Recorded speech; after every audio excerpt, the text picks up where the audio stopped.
करुणालय भक्तवांचः कल्पतरो श्री राधा माधव उनकी ही वांगमयी प्रतिमूर्ति श्रीमद्भागवत महापुराण भूत भावन दैवादिदेव भगवान गोपीश्वर महादेव जिनकी पावन चरण सन्निधि भगवत कथा रस रसिक श्री हनुमंतलाल जी महाराज जिनकी भावमयी सन्निधि भगवान के अनुग्रह विग्रह स्वरूपाचार्य वृंद विप्र वृंद भगवान की कथा को सुर संगीत से सजाने वाले संगीताचार्यगण यजमानगण श्रोता वृंद भक्त श्रद्धामयी माताएं और ईश्वर टेलीविजन एवं सोशल मीडिया के माध्यम से दूर दराज क्षेत्रों में कथा का श्रवण लाभ ले रहे समस्त हरिभक्त वैष्णव जन सभी के हृदयस्थ भगवान राधा माधव के श्री चरणों में कोटि कोटि वंदन करते हुए भगवान की परम पावनी जगत तारणी मंगल कारिणी कथा आरंभ करें।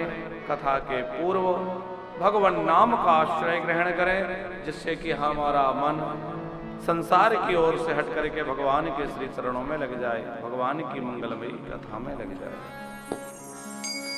श्री राधे गोपाल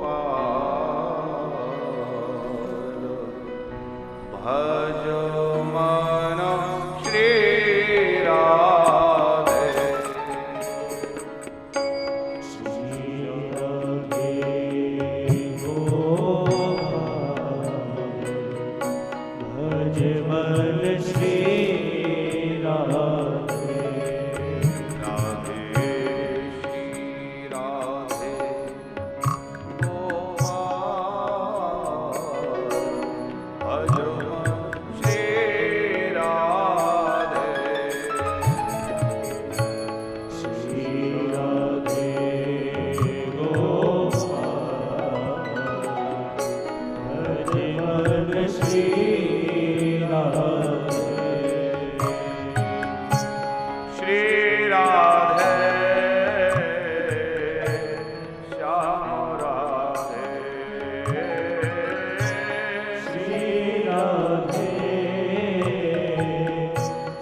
राधे श्याम राधे, श्री राधे श्याम राधे, श्री राधे श्याम राधे,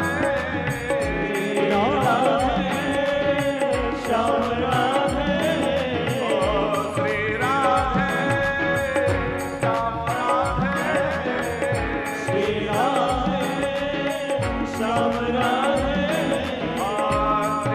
राधे श्याम राधे, श्री राधे श्याम राधे, राधे श्री राधे गोपाल, भजे मन श्री राधे, राधे श्री राधे गोपाल, भजे मन श्री राधे, राधे श्री राधे गोपाल, भजे मन श्री राधे, श्री राधे बोलो श्याम राधे, श्याम राधे, बोलो श्री राधे, श्री राधे श्याम राधे, श्याम राधे, श्री राधे, श्री राधे श्याम राधे, श्याम राधे, श्री राधे,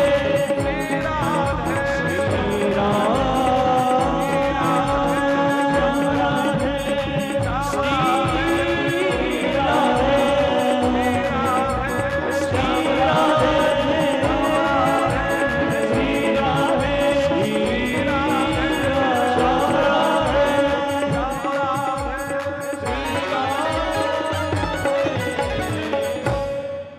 बोलिए वृंदावन बिहारी लाल की जय। नंद नंदन के परम अनुग्रह से जन्माष्टमी के इस पावन अवसर पर श्रीधाम वृंदावन की पावन पुण्यधरा मां यमुना का पावन पुलिन वानप्रस्थ धाम के इस दिव्य सभागार में श्री राधा माधव सेवा संस्थान ट्रस्ट के तत्वावधान में श्रीमान रघुनंदन शास्त्री जी जो कि हिमाचल से पधारे हुए हैं आप श्री के मुख्य जमानत्व में, एवं श्री समय लाल राठौर जी जो कि बिलासपुर छत्तीसगढ़ से पधारे हैं आपके यजमानत्व में, श्रीमती संतोष कुमारी गुप्ता जी, श्री विनय कुमार गुप्ता जी पंचकूला हरियाणा से आपके पोथी यजमानत्व में साप्ताहिक श्रीमद् भागवत ज्ञान यज्ञ का दिव्य आयोजन हुआ। आज कथा का प्रथम दिवस प्रथम सुमन भगवान नंद नंदन के श्री चरणों में समर्पित करने जा रहे हैं। हम लोग बड़े सौभाग्यशाली हैं कि ठाकुर जी का पावन प्राकट्योत्सव श्रीधाम वृंदावन की भूमि में बैठ करके और बड़े आनंद के सहित श्रीमद् भागवत कथा के माध्यम से उत्सव मनाएंगे। एक तो इस बार जन्माष्टमी में एक बड़ी विशेषता वाली बात यह है कि यह जो ठाकुर जी का प्राकट्योत्सव है 5251वां है। यह जो वर्ष मनाया जा रहा है ठाकुर जी के प्रकट होकर लीला करने के प्राकट्य के कितना समय गया, 5250 वर्ष पूर्ण होकर के और 5251वां जन्मोत्सव हम लोग जन्माष्टमी में मना रहे हैं। तो हमारे यहाँ 251 इस तरह की संख्या को बड़ा शुभ माना जाता है, उसमें भी 5 की संख्या भी बड़ी शुभ होती है। 5251वां वर्ष का उत्सव बड़े धूमधाम से हम लोग वृंदावन में मनाने के लिए यहाँ पर उपस्थित हैं और बड़ा आनंद का विषय है कि श्रीमद् भागवत के माध्यम से आज 23 तारीख से कथा प्रारंभ हो रही है। कथा के चतुर्थ दिवस में नंद महोत्सव होता है।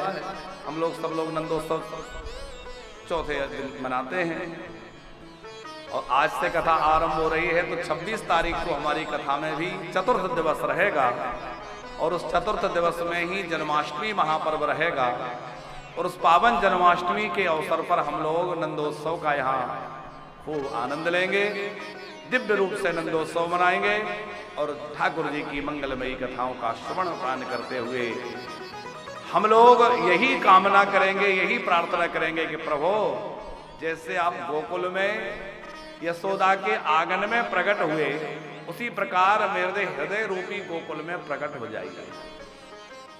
हमारा हृदय भी समय लाल जी गोकुल है, क्योंकि गोकुल में दो अक्षर हैं, गो और कुल। तो गो शब्द के कई अर्थ हैं। एक शब्द गो शब्द, एक अर्थ जो है गो शब्द का है इंद्रिय, गो अर्थात इंद्रिय। तो इंद्रियों का जो समूह है, कुल माने समूह, इंद्रियों का जो समूह है वह गोकुल है। स्वामी अखंडानंद सरस्वती जी का भाव है। तो इंद्रियों का समूह क्या है? बोले हृदय। तो जैसे उस गोकुल में ठाकुर जी प्रकट हुए ब्रज गोकुल में, उसी प्रकार हमारे हृदय रूपी गोकुल में भी ठाकुर जी प्रकट हो जाएं और हमारे अंदर ठाकुर जी खूब क्रीड़ा करें, हमारे अंदर ठाकुर जी विराजमान होकर के खूब आनंद प्रदान करें। अब आप कोई यह कह सकते हैं कि भगवान तो सबके अंदर स्वतः विराजमान है, फिर हमें अलग से भगवान को हृदय में बिठाने की या बुलाने की क्या आवश्यकता है? और यह बात बिल्कुल नितांत सत्य है कि प्रत्येक जीव के अंदर परमात्मा निवास करते हैं। अंतर वहिर वस्थिताम, कुंती जी कह रही हैं, अंदर भी आप ही बैठे हैं, बाहर भी आप ही बैठे हैं। तो प्रत्येक जीव के अंदर परमात्मा है और बाहर भी परमात्मा है। तो जब पहले से ही हमारे अंदर परमात्मा विद्यमान विराजमान है, तो हमें अलग से कोई भी यत्न करने के बाद भगवान को अंदर प्रकट करें, ये क्या आवश्यकता है? पर है, क्योंकि हमारे अंदर विराजमान तो है, पर उसको जब तक हम साक्षात्कार नहीं कर लेंगे, जब तक साक्षात्कार शास्त्री जी नहीं होगा, उसका आनंद हमें प्राप्त नहीं होगा, उसका लाभ हमें प्राप्त नहीं होगा, उसका सुख हमें प्राप्त नहीं होगा। एक उदाहरण एक संत बहुत अच्छा दे रहे थे। बोले एक किसान के पास एक गाय थी। ध्यान से सुनना, आज प्रथम दिन है, कथा कुछ विलंब से आरंभ हो पाई और अभी कुछ समय से हम अस्वस्थ चल रहे थे, तो कथाओं का जो लगातार क्रम चल रहा है उसमें थोड़ा सा विघ्न आया है। वैसे ठाकुर जी की कृपा ऐसी है कि जब से उन्होंने वृंदावन बुलाया, श्री जी ने अपनी गोद में बुलाया, तो अनवरत कथाओं का प्रवाह लगभग 3 वर्ष होने जा रहे हैं, लगातार क्रम चल रहा है। पर शरीर का अपना धर्म है, कुछ अस्वस्थ हुए, कुछ समय रहा, तो उस कारण से कुछ अंतराल कथाओं में रहा। तो अनेक जिज्ञासुओं का, भक्तों का जो है लगातार संपर्क हो रहा था, कॉल आ रहे थे, कथा कब आएगी, महाराज जी की कथा कब आएगी। तो सबको प्रतीक्षा की 23 तारीख से कथा प्रारंभ होगी। अब आज प्रथम दिन कुछ व्यवस्थाओं को लेकर के समय का अतिक्रमण हुआ और देर से कथा आरंभ हो सकी, तो निश्चित ही जिज्ञासुओं को उसमें कष्ट हुआ होगा कि वो बिल्कुल 1 बजे टीवी लगाकर बैठे हैं और उसके बाद कथा में विलंब हो, तो स्वाभाविक उन्हें कष्ट हुआ होगा। तो उनसे हम सबसे क्षमा प्रार्थी हैं कि कुछ विलंब हुआ। और अब हम लोग नित्य प्रति दोपहर 1 बजे से 4 बजे तक कथा की रसधारा में गोता लगाएंगे।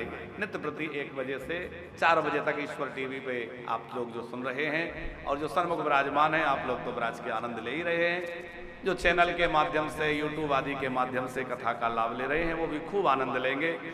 सब श्रोताओं का, भक्तों का बड़ा प्रेम प्राप्त होता है और वह प्रेम ही हमें बल प्रदान करता है आगे बढ़ने का, कथा के रस को और अधिक उड़ेलने का।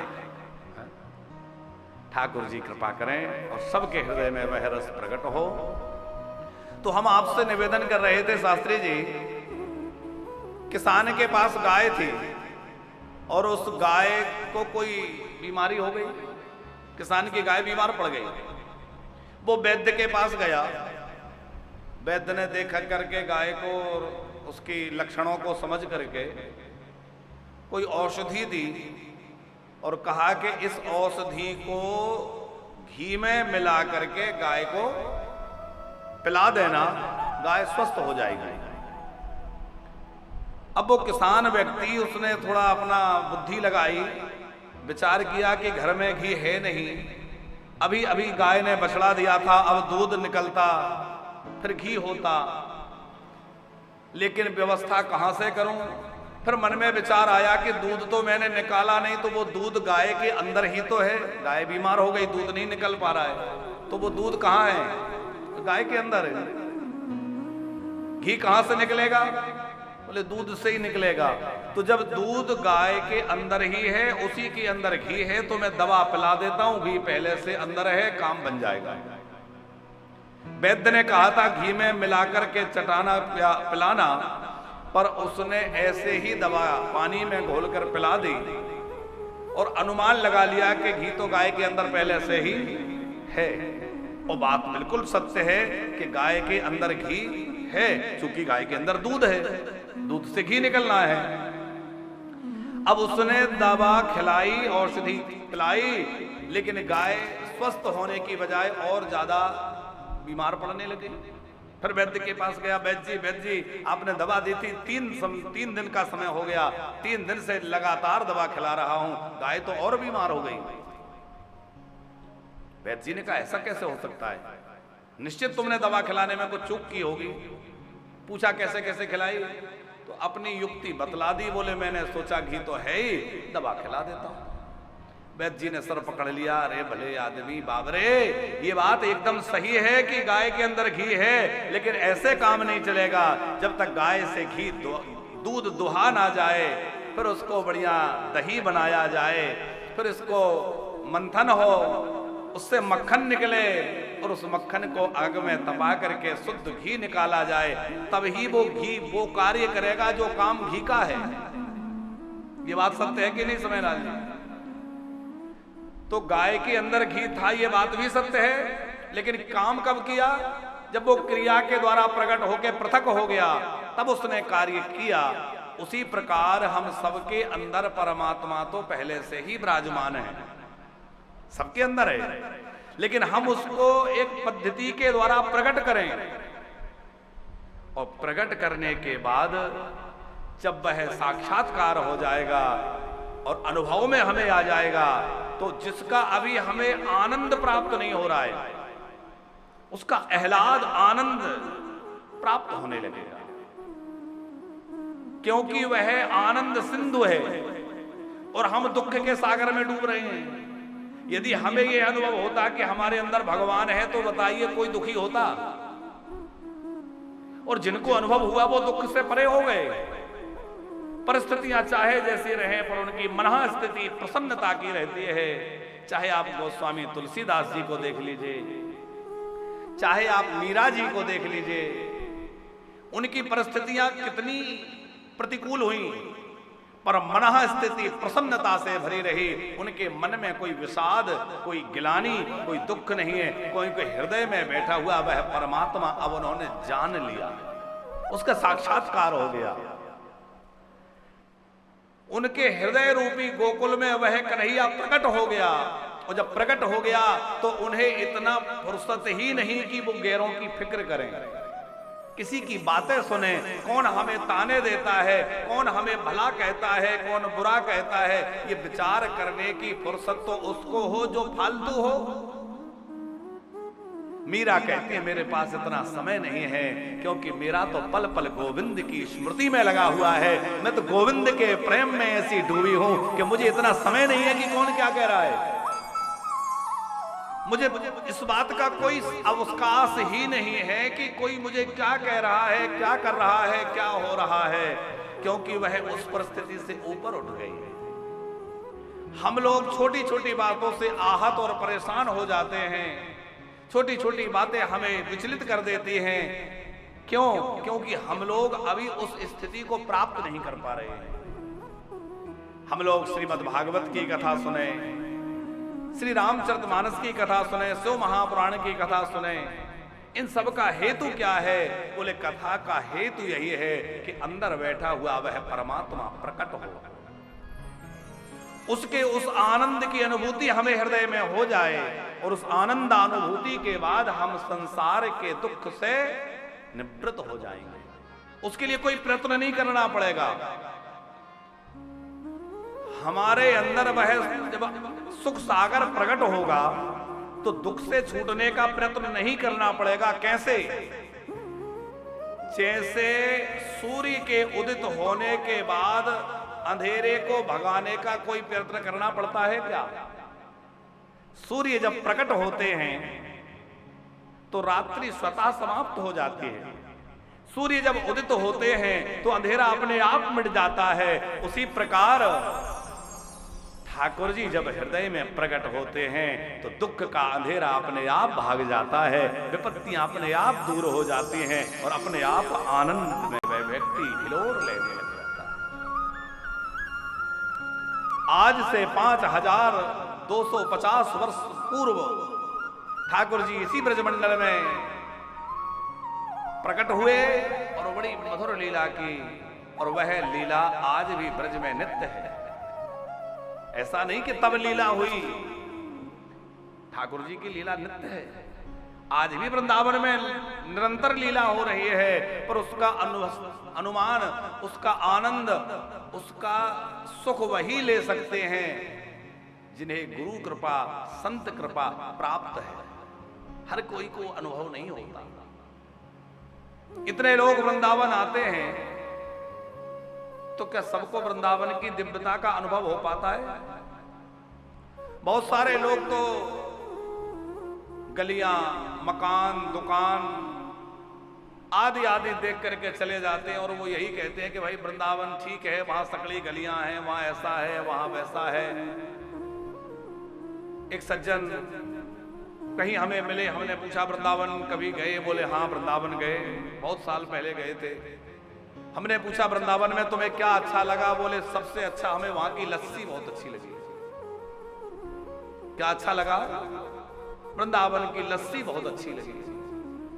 हमें लगा कि देखो, जिसको लस्सी, कचौड़ी, पकौड़ी इनका रस प्राप्त हो रहा है, उसको वह रस कहां से प्राप्त होगा जो राधा रमण का रस है, जो प्रेम का रस है, जो भक्ति का रस है, वो उनके कहां से प्राप्त होगा? जिनकी वृत्ति संसार में लगी है, जो भौतिकता के चकाचौंध में इतने डूबे हैं कि वह इस पावन ब्रजधाम में आकर भी भौतिकता का दर्शन कर रहे हैं, तो क्या वह उस दिव्यता का अनुभव कर सकेंगे? उस दिव्यता का अनुभव कोई संत कृपा कर दे, सदगुरु कृपा कर दे, तभी होता है। हम लोग वृंदावन आए, देखो जन्माष्टमी आ रही है, आप जो लोग बैठे हैं वो सब पधारे हैं, और भी बहुत लोग आने का मन बना रहे हैं। जो लोग टीवी पे इस समय सुन रहे हैं उनमें से भी बहुत सारे लोग वृंदावन आने की इच्छा कर रहे होंगे। आना ही चाहिए, ये सौभाग्य हमें प्राप्त है भैया। हम उस भारत भूमि में जन्म लिए हैं जहां परम ब्रह्म परमात्मा बालक रूप में प्रकट हुए, जहां उस ब्रह्म ने आकर के इस रज में लोट लगाकर अनेक लीलाएं की है, वह पावन धाम है। हम लोग सौभाग्यशाली हैं, तो हमें आकर के वो सौभाग्य लूटना चाहिए, संकोच नहीं करना चाहिए। लेकिन लोगों का तो बहाना रहता है, अभी ये कार्य चल रहा है, अभी ये चल रहा है, और ये बहाना ही नहीं, लोगों की विडंबना भी कहिए। हमारे मानसकार गोस्वामी जी तो एक बड़ी अच्छी बात कहते हैं, ग्रह कारज नाना जंजाला, ग्रह कारज नाना जंजाला, हे अति दुर्गम सहज विशाला, हे अति दुर्गम सहज विशाला,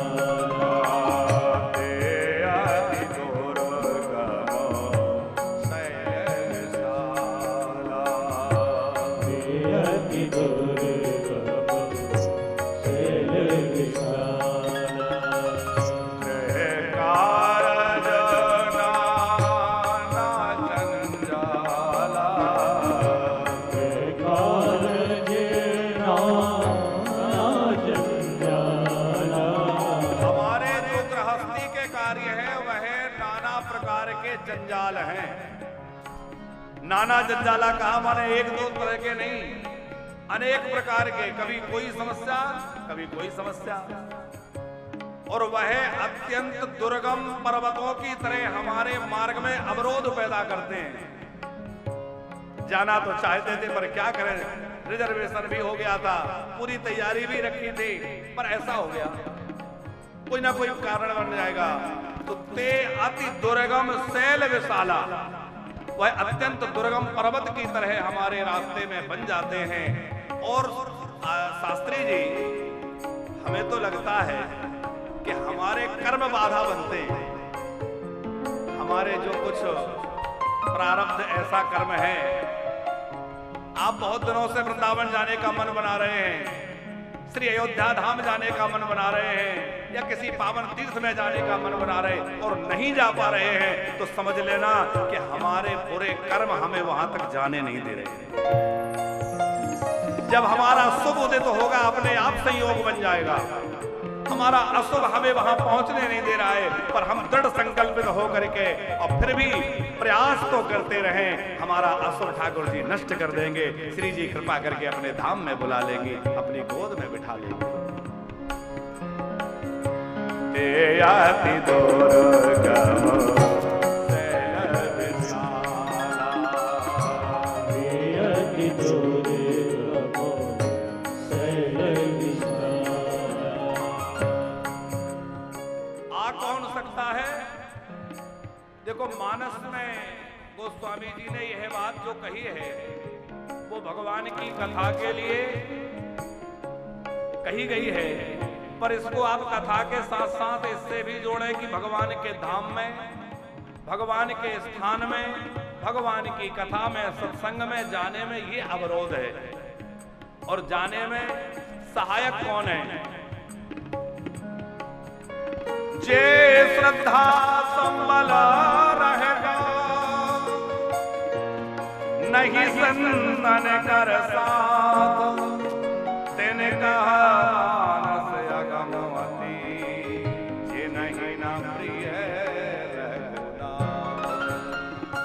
पहली बात है, श्रद्धा रूपी संबल हो, हृदय में श्रद्धा रखिए धाम के प्रति, भगवान के नाम के प्रति, भगवान की कथा के प्रति, संतों के प्रति हृदय में श्रद्धा हो। श्रद्धा को बढ़ाइए। पहली चीज श्रद्धा। जे श्रद्धा संबल रहेगा। श्रद्धा क्या है? संबल, पाथे। पहले के समय में लोग यात्रा पर जाते थे तो कुछ पाथे रख कर ले जाते थे, भोजन की सामग्री, राशन की सामग्री, कुछ तैयार भोजन की सामग्री जो रास्ते में पा सके।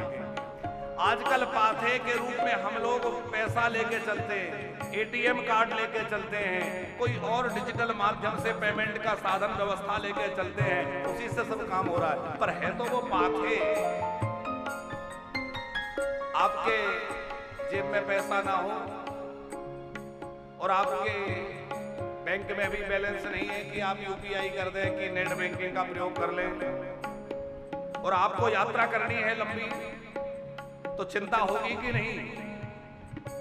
क्योंकि यात्रा करने में पग पग पर पैसा चाहिए, कहां से लाए?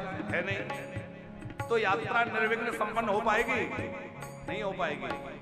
तो जैसे भौतिक यात्रा के लिए धन आदि पाथे आवश्यक है, उसी प्रकार भगवत पथ पर चलने के लिए श्रद्धा रूपी पाथे की आवश्यकता है। आपके अंदर श्रद्धा होगी तो ही आप उस मार्ग पर बढ़ पाएंगे, श्रद्धा नहीं होगी तो आगे नहीं बढ़ पाएंगे। अति दुर्गम शैल विशाला, अति दुर्गम शैल विशाला। ग्रह कारज नाना जंजाला, ग्रह कारज नाना जंजाला। अति दुर्गम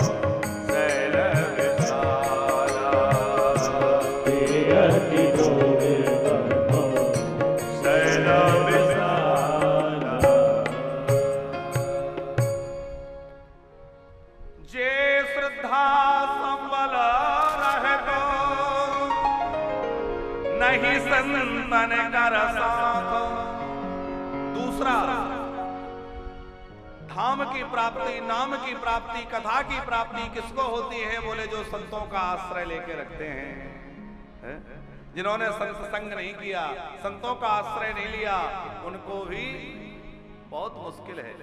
क्योंकि बिना संतों के संग के श्रद्धा उत्पन्न नहीं होगी। जो पहली शर्त श्रद्धा की है राठौर जी, वो श्रद्धा प्रकट करने के लिए कौन प्रकट करेगा? बोले कोई संत ही तो श्रद्धा प्रकट करेंगे। संत कृपा करके धाम का महात्मा सुनाएंगे, भगवान की लीलाएं सुनाएंगे, नाम की महिमा सुनाएंगे, तभी ना हमें उसमें श्रद्धा होगी। और श्रद्धा होगी तो ही हम माथे के रूप में लेके जा पाएंगे। इसलिए फिर अगली बात कही, नहीं संतन कर साथ, संतों का संग चाहिए।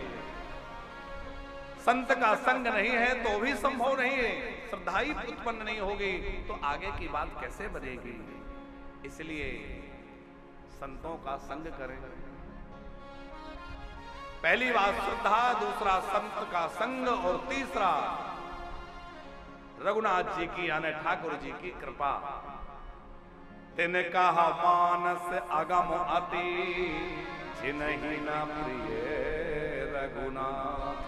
ठाकुर जी जिनको प्रिय नहीं है उनके लिए भी ये सब पाना बन पाना बड़ा कठिन है। ये सब व्यवस्था बन पाना मुश्किल है, क्योंकि संत कब मिलेंगे? देखो श्रद्धा होगी संत मिलन से, लेकिन संत मिलन कब होगा? संत मिलन तब होगा जब श्री ठाकुर जी की कृपा होगी। कि बिनु हरि कृपा मिले नहीं संता, बिनु हरि कृपा मिले नहीं संता। बिना श्री ठाकुर जी की कृपा के संत नहीं मिलेंगे। संतों के बिना श्रद्धा नहीं होगी, श्रद्धा के बिना गति नहीं होगी, और गति के बिना हमें मंजिल कैसे मिलेगी? इसलिए भैया हम क्या करें? बोले हृदय से श्री ठाकुर जी के चरणों का स्मरण करें। प्रभु मुझे कृपा करके कोई ऐसा संत जीवन में मिलाए जो मुझे आपकी राह दिखा दे, जो आपके धाम, आपके नाम की महिमा सुनाकर मुझे आपके नाम में, आपके कीर्तन में, आपके भजन में, आपके स्मरण में लगा दे। कोई ऐसा संत जीवन में आ जाए, क्योंकि हमारा प्रारब्ध इतना प्रबल है कि वह ये सब होने नहीं देता।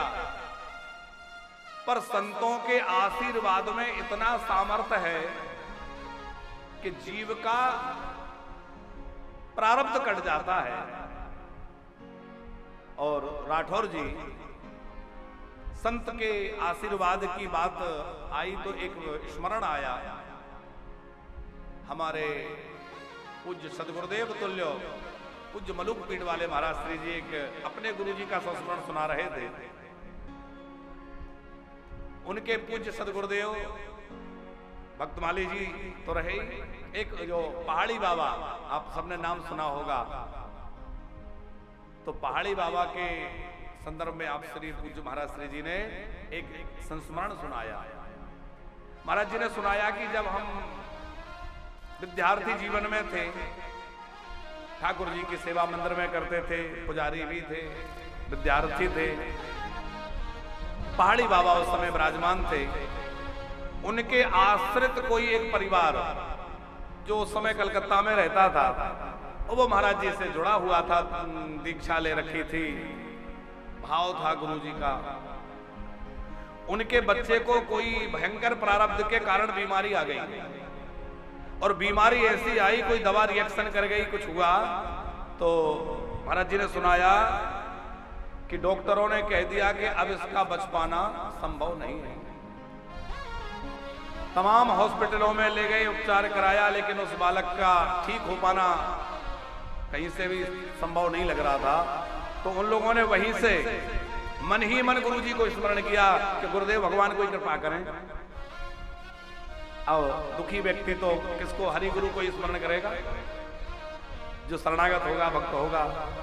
अपने गुरुदेव को स्मरण किया, और महाराज जी कहते हैं कि वो सवेरे 3 बजे पूज्य पहाड़ी बाबा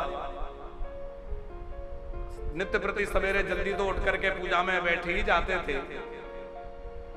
ध्यान में बैठ जाते थे।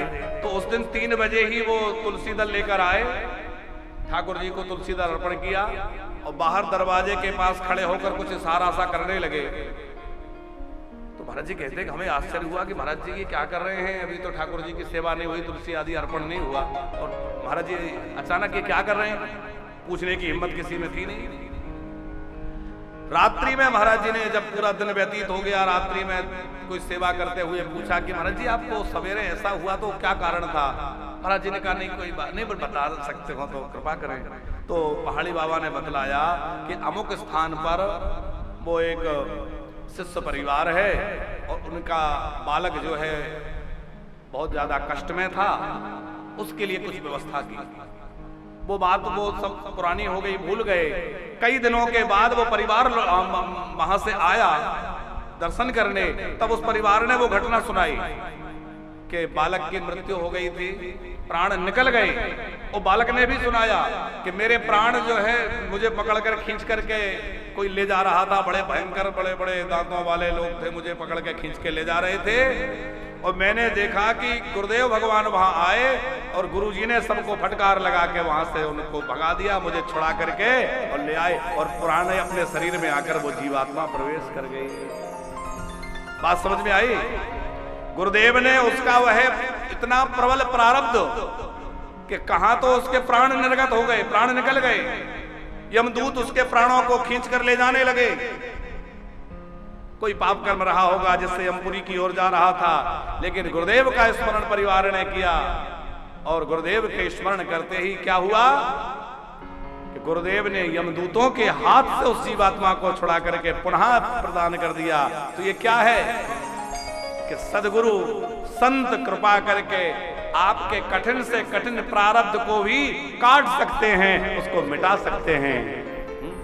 इसलिए संत का आश्रय है। तो ठाकुर जी से प्रार्थना करें, प्रभु ऐसे संत हमें जीवन में मिले जिनकी कृपा से हमें आप में रुचि हो, आपके नाम में रुचि, आपके धाम में रुचि हो जाए। आप कृपा करके ऐसे सदगुरु ऐसे संत जीवन में हमें प्रदान करें। आज कथा का प्रथम दिन है। हम लोग इस प्रथम दिवस की बेला में श्रीमद् भागवत के महात्म को श्रवण करेंगे। बड़ा दिव्य श्रीमद् भागवत का महात्म स्कंद पुराण में कहा गया है। स्कंद पुराणोक्त महात्म को हम लोग श्रवण करेंगे। पद्म पुराण और स्कंद पुराण, इन 2 पुराणों में विशेष रूप से श्रीमद् भागवत का महात्म है। तो प्रायः ऐसी परंपरा है कि भागवत के आरंभ में पद्म पुराणोक्त महात्म गाया जाता है। भागवत के करने के कई क्रम हैं। सप्ताह क्रम मूल रूप से प्रधान रूप से है।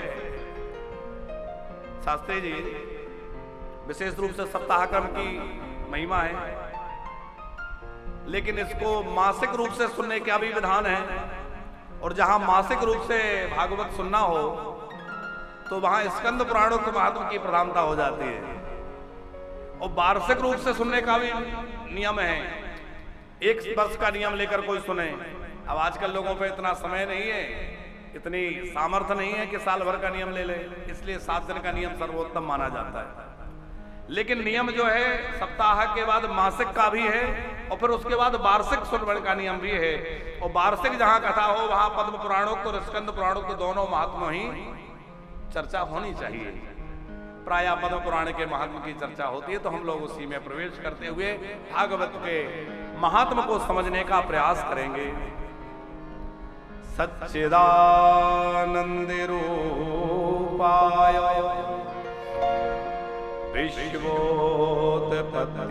विश्वोत्पत्त्यादि हेतवे तापत्रय विनाशाय श्री कृष्णाय वयं नमः। भगवान का परिचय पहले श्लोक में भगवान वेदव्यास दे रहे हैं। हमें हृदय रूपी गोकुल में जिन कन्हैया को प्रकट करना है वो कन्हैया कैसे हैं? बोले सत चित आनंद स्वरूप हैं। सत्य स्वरूप है माने अविनाशी हैं, चिद्रूप है माने ज्ञान स्वरूप हैं, और आनंद स्वरूप हैं। क्या करते हैं? बोले विश्वोत्पत्त्यादि हेतवे, विश्व की उत्पत्ति करना, विश्व का पालन करना और विश्व का संहार करना, ये भगवान का कार्य है। स्वभाव कैसा है? बोले तापत्रय विनाशाय, जो तीनों प्रकार के तापों का नाश करने वाले हैं। अच्छा, नाश नहीं कहा, विनाशाय, तापत्रय विनाशाय। तो शास्त्री जी नाशाय ना कह के विनाशाय क्यों कहा? पी उपसर्ग लगा दिया, माने विशेष प्रकार से ताप का नाश ठाकुर जी कर देते हैं। तो ये विशेष प्रकार से नाश करने का अर्थ क्या है? विशेष प्रकार से नाश करने का अभिप्राय है कि ताप होता क्यों है? थोड़ा विचार करिए। हमारे जीवन में जो ताप यानी संकट आते हैं, शरीर का दैहिक ताप हो या सामाजिक रूप से कोई भौतिक ताप हो, कोई दैविक ताप हो, क्यों? बोले ताप के मूल में है पाप। पाप के कारण ताप होता है। हमने कोई पाप कर्म किया, जाने अनजाने पाप बन गया, उसके परिणाम में ताप मिल रहा है। तो जब भगवान के नाम का आश्रय लेने से अथवा भगवान नाम का उच्चारण करने से पाप जलकर के भस्म हो जाते हैं, तो भगवान की शरणागति ग्रहण करने पर ताप कैसे रह सकता है? ताप बच ही नहीं सकता है, पाप ही नष्ट हो जाएंगे, ताप कहां रहेगा? इसलिए नाशाय न कह करके विनाशाय कहा। तापत्रय विनाशाय श्री कृष्णाय वयं नमः। श्री कृष्णाय, श्री का यहां अभिप्राय गुरुजनों ने कहा है कि हमारी स्वामिनी जी का स्मरण किया है, श्री राधा जी का स्मरण किया है कि स्वामिनी जी के सहित श्री कृष्ण, श्री कृष्णाय राधा कृष्णाय, राधा कृष्णाभ्याम। अब यहां जो विभक्ति का प्रयोग हुआ है वो तो कृष्णाय माने कृष्ण के लिए ही किया गया है, इसलिए श्री कृष्णाय लिखा है। लेकिन गुप्त रूप से श्री जी का माने श्री शब्द लगा है तो राधा जी का स्मरण है। वयम नमः माने हम सब नमन करते हैं, हम सब प्रणाम करते हैं, अकेले के लिए नहीं, सब माने जितने लोग इसके छत्र छाया में आ जाएंगे उन सबका कल्याण।